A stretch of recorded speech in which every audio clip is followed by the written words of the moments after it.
이 자리에 참석하신 모든 엄마, 어머니들에게 하나님의 크신 사랑과 은총이 넘치기를 주님의 이름으로 축복합니다. 오늘부터 우리는 5월 한 달 5주 동안 성경 속의 엄마가 세상 속의 엄마에게라는 주제로 함께 은혜를 나누기를 원합니다. 우리가 영화나 TV, 드라마 주제로 엄마가 많이 등장하는 것을 볼 수가 있습니다. 그리고 희한한 것은 그 영화나 드라마 속의 엄마가 꼭 한국 사람이 아니어도 그 엄마를 소재로 하고 있는 영화나 드라마는 모든 이들에게 공감을 준다는 사실입니다. 영화나 TV 속에 등장하는 엄마는 우리 엄마의 이야기라는 생각을 만들게 하죠. 이것은 성경을 읽을 때도 마찬가지입니다. 수천 년 전에 기록된 한 엄마의 이야기가 오늘 우리의 마음을 울릴 수 있는 것은 그 속에 시대를 뛰어넘는 보편적인 정서가 있기 때문입니다.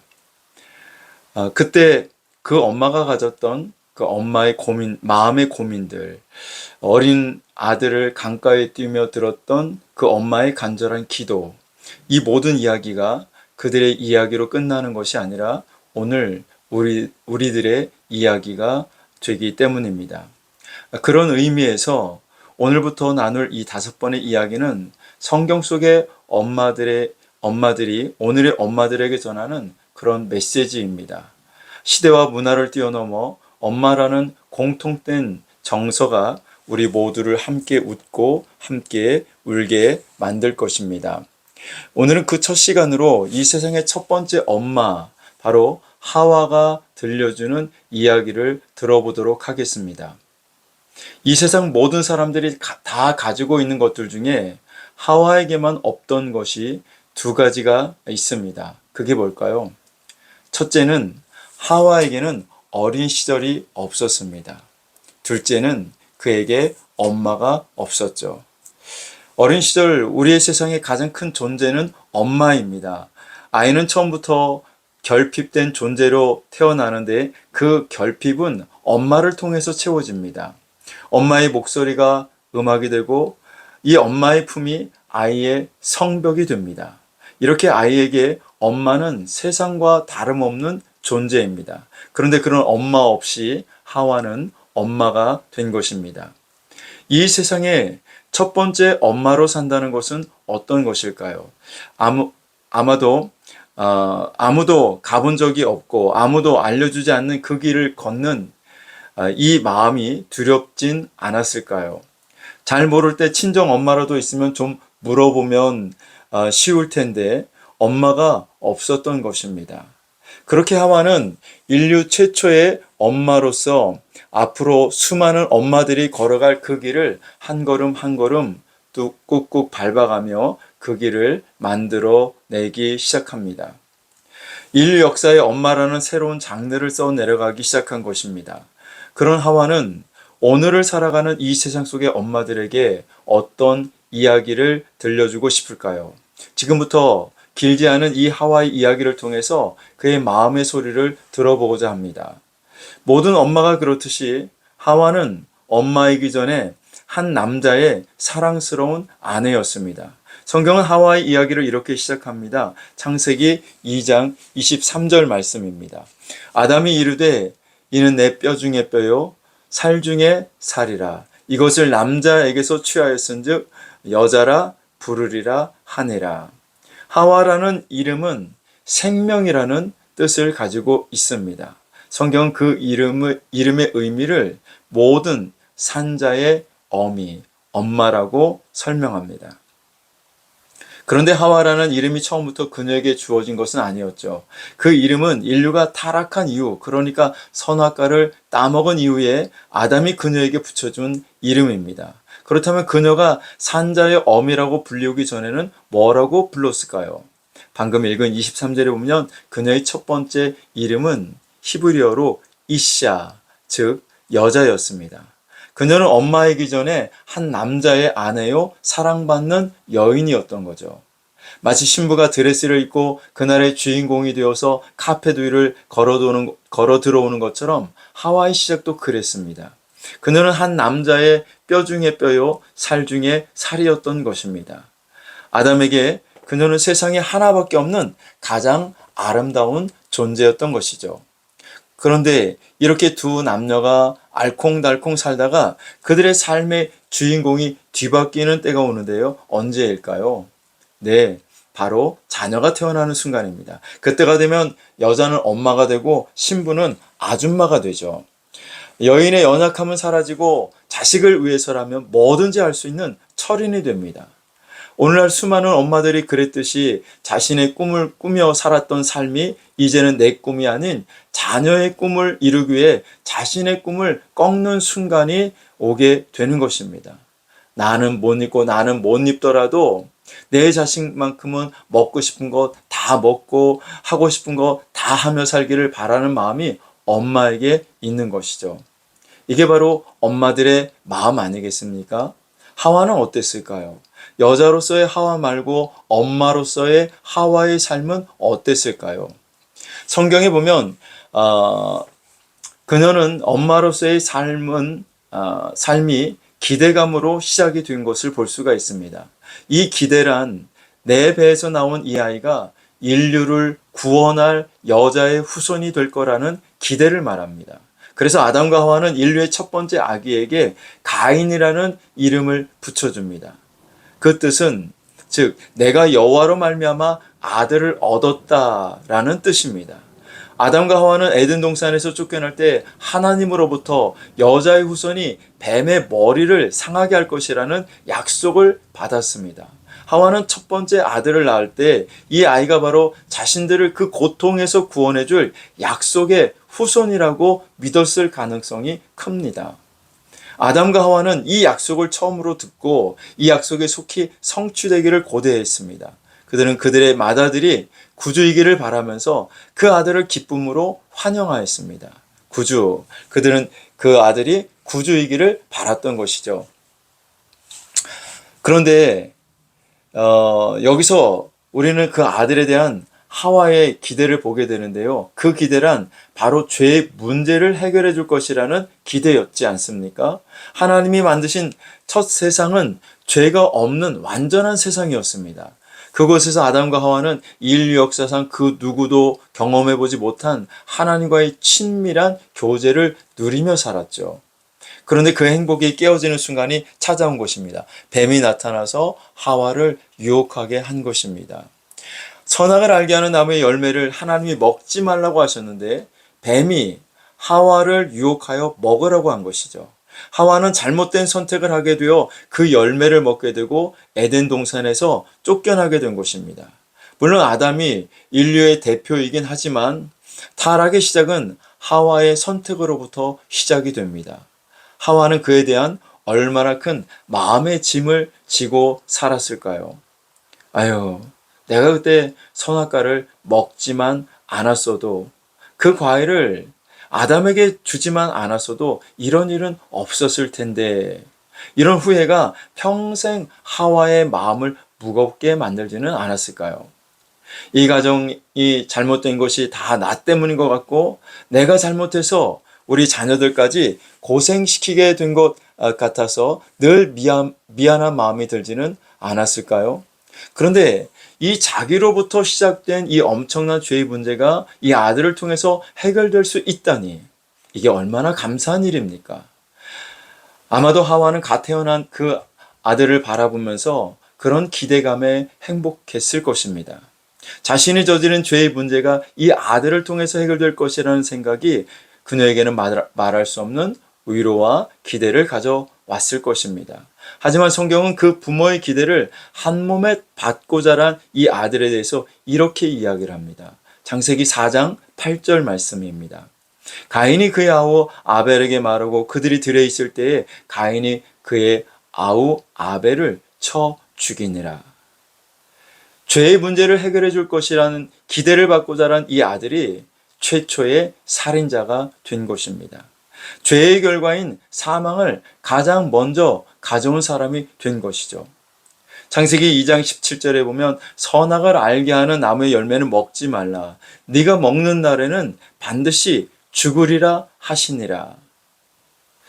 아담과 하와가 죄의 결과로 먼저 죽은 것이 아니라 그 죄의 문제를 이 아들이 해결해 줄 것이라는 기대감으로 아들의 이름을 그렇게 지었는데 정작 그 아들을 통해 죄의 결과인 사망을 가장 먼저 가져오게 된 것입니다.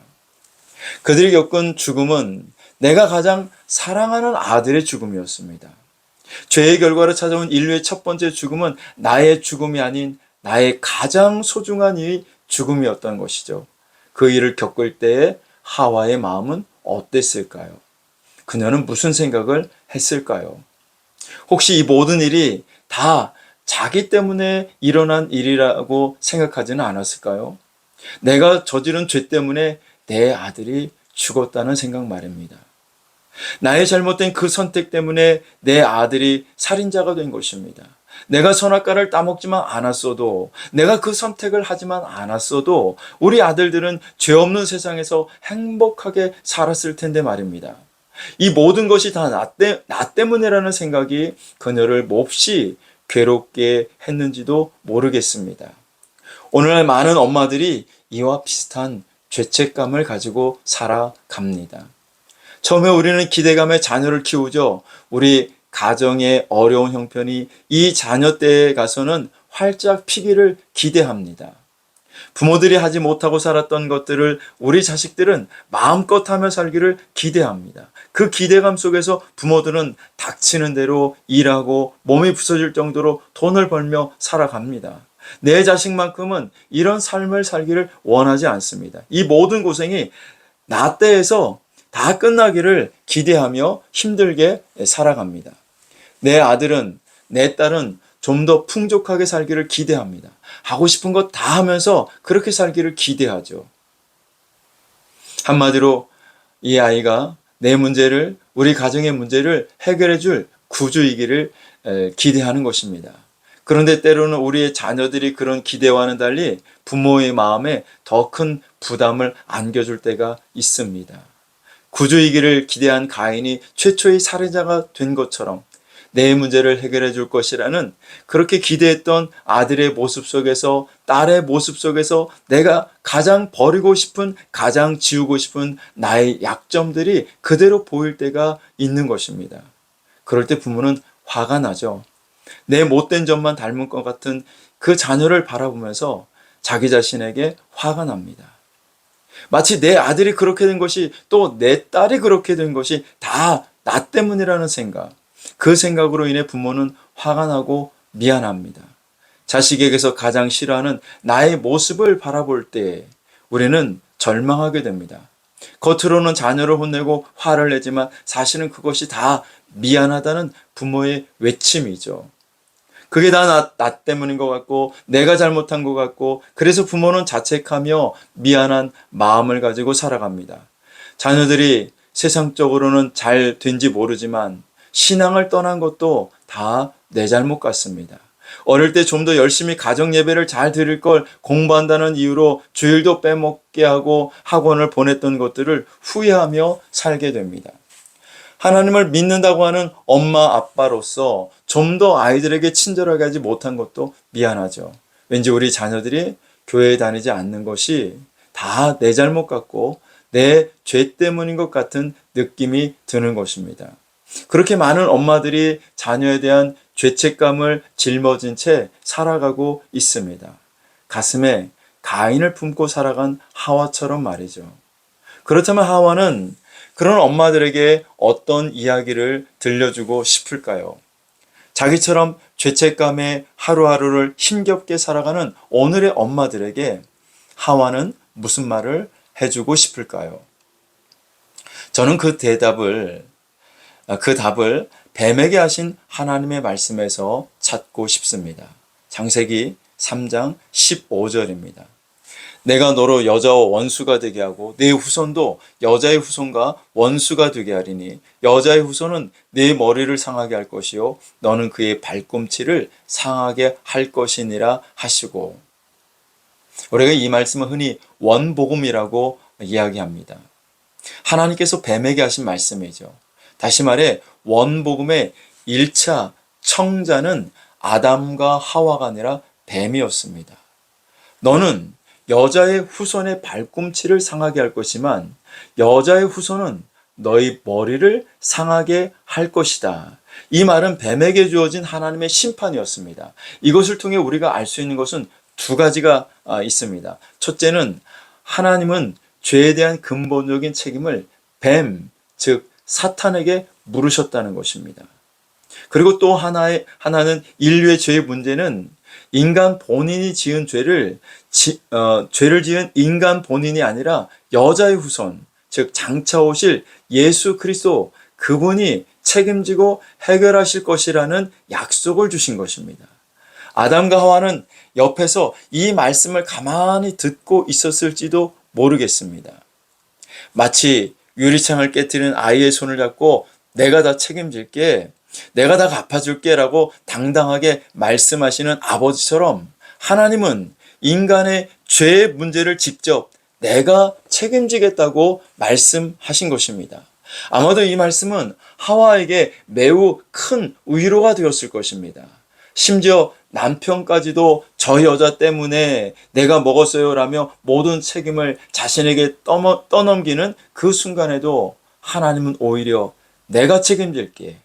내가 죄를 대신 지고 갈게. 그러니 너는 나만 바라보아라 라고 말씀하신 것이죠.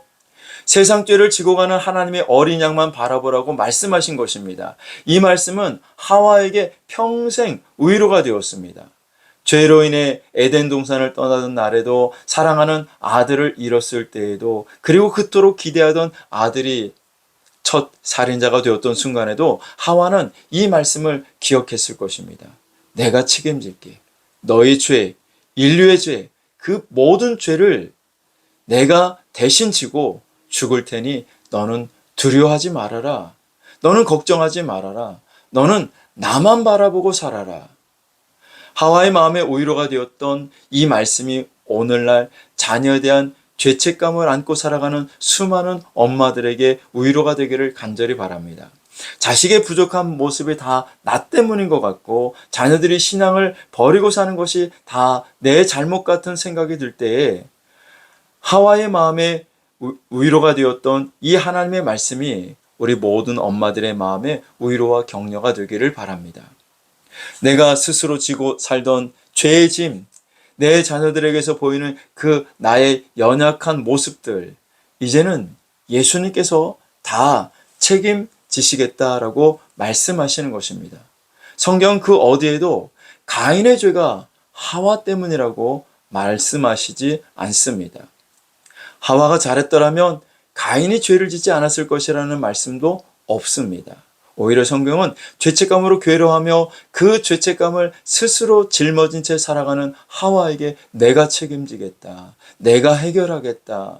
그러니 너는 나만 바라보고 살아라 라고 말씀하고 계신 것이죠. 그러므로 우리 엄마들에게 필요한 것은 죄책감이 아니라 나아감입니다. 자신의 과거에 얽매여서 마음의 돌덩어리를 안고 살아가는 대신 그 모든 죄의 짐을 가지고 하나님 앞에 나아가라는 것입니다. 하나님은 죄책감을 버리고 나아감을 얻으라고 말씀하고 계십니다. 바울은 우리에게 이렇게 이야기를 하죠. 에베소서 3장 12절 말씀입니다. 우리가 그 안에서 그를 믿음으로 말미암아 담대함과 확신을 가지고 하나님께 나아감을 얻느니라. 하나님께 나아감을 얻느니라 라고 말씀합니다. 죄책감은 우리로 하여금 하나님을 피하여 숨게 만들죠. 하지만 하나님은 우리에게 그분께 나오라고 말씀하십니다. 우리 죄를 책임지시는 여자의 후손 예수 그리스도를 통해서 은혜의 보좌 앞에 담대히 나오라고 초청하고 계신 것입니다. 그리고 하나님은 그분께 나온 자들을 회복시키시겠다고 약속하십니다. 내가 다 책임질 테니 너는 더 이상 죄책감으로부터 벗어나라고 말씀하십니다. 우리는 자녀를 키우면서 그들의 모습 속에 내 죄가 보일 때가 있습니다. 마치 자녀가 나를 보여주는 거울 같아서 그들의 연약함이 내 연약함 같고 그들의 실패가 나의 실패인 것처럼 느껴지기도 합니다. 자식이 그렇게 된 것이 다 나 때문인 것 같고 그래서 평생 미안한 마음을 안고 살아가는 엄마들이 얼마나 많습니까? 하지만 나의 실패가 결코 자녀의 운명이 아님을 기억했으면 좋겠습니다. 자식의 모든 부족이 다 나 때문에라는 생각에서 우리는 벗어나야 할 것입니다. 하나님은 자녀의 모습이 나의 죄의 흔적이라는 생각에서 벗어나기를 원하십니다. 오히려 하나님은 모든 엄마들이 죄책감이 아닌 나아감을 선택하기를 원하십니다. 자신의 삶을 내가 짊어지지 말고 그 모든 것을 하나님께 나와서 내려놓으라고 초청하고 계신 겁니다. 이것이 최초의 엄마를 살리신 하나님의 위로요 복음인 것입니다. 그리고 우리가 기억해야 할 또 하나의 놀라운 복음은 하나님께서 인류의 죄를 해결하는 방법으로 여자, 즉 하와를 사용하셨다는 점입니다. 여자의 후손, 이 땅에서 죄를 처음으로 시작했다는 그 죄책감에 살아갈 하와에게 하나님은 너 때문에가 아니라 오히려 너를 통하여 여자의 후손을 줄 것이라고 약속하신 것입니다. 그녀를 구원의 통로로 사용하신 것이죠. 그렇습니다. 하나님은 하와의 죄책감을 구원의 약속으로 바꿔주셨습니다.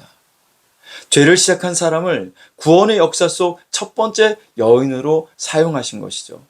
그러고 해서 하나님께서 가장 먼저 하신 일은 바로 이 엄마를 회복시킨 것입니다. 자신의 죄로 인해 에덴의 삶을 물려주지 못한, 그래서 늘 미안한 마음을 가지고 살아가는 이 엄마를 하나님께서 구원하심으로 그녀를 구원의 이 이야기의 첫 번째 여인으로 사용하신 것입니다. 혹시 우리 중에 자녀에 대한 미안한 마음과 죄책감을 안고 살아가는 엄마들이 계시다면 하와에게 주시는 하나님의 약속이 우리의 마음에 위로가 되었으면 좋겠습니다. 하나님은 너 때문에가 아니라 너를 통해 우리의 자녀를 회복하기를 원하십니다. 우리 엄마들의 기도를 통하여 자녀의 문제를 가지고 하나님 앞에 나아가는 그 나아감을 통하여 하나님은 우리의 가정을, 우리의 자녀를 회복하실 것입니다. 하와라는 이름은 죄를 지은 이후에 그녀에게 붙여진 이름입니다. 그런데 놀랍게도 그 이름은 생명, 모든 산자의 어미라는 뜻을 가지고 있습니다. 죄를 지으면 죽음이 온다고 했습니다. 그런데 죄를 짓고 에덴에서 쫓겨나는 그 순간에 그녀에게 주어진 이름이 하와, 생명, 모든 산자의 어머니가 된 것입니다. 그녀의 이름 자체가 죄의 상징이 아닌 생명과 회복의 상징이 된 것이죠. 오늘 우리 모든 엄마들도 자녀들에게 하나님 안에 있는 생명을 전달하는 통로가 되기를 바랍니다. 이것이 인류의 첫 번째 엄마인 하와가 오늘날 엄마로 살아가는 모든 세상의 엄마들에게 주는 메시지입니다. 이것이 오늘 우리 모두의 복음이 되기를 간절히 바랍니다.